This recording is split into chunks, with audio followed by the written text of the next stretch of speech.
Good morning friends, সকলকে জানাই একটা নতুন দিনে অনেক অনেক শুভেচ্ছা এবং ভালোবাসা দিয়ে আজকে ব্লগটা শুরু করছি। রিলসটা দেখো, আমার চুলগুলো কেমন পেঁচিয়ে গেছে গো, বাপরে। তো আজকে শ্যাম্পু না করলে হবেই না। তো সকাল সকাল বন্ধুরা গিজার ছেড়ে দিয়েছি, গরম জল হোক, গরম জলটা ভালো করে হয়ে গেলে তারপর আমি গিজারটাকে অফ করে আজকে ভালো করে স্নান করে নেবো, শ্যাম্পু করব। সব দিকে চুল দেখো না, পুরো মনে হচ্ছে জটাধারী বৈষ্ণবী হয়ে গেছি।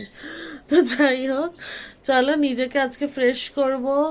বিছনাপত্র সব গোছানো আছে, আগে নিজেকে স্নান করব তারপর সব কিছু বাবা। তো নিজের চুলগুলোকে দেখে একদম ভালো লাগছে না, মানে চুলবুল পান্ডে হয়ে গেছি আমি।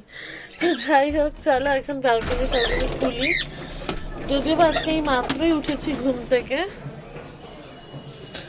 তোমাদের দাদা এই মাত্র বেরোলো, ও বললো যে আজকে ওপরেই তুমি থাকো, আগে স্নান টান করে আসো।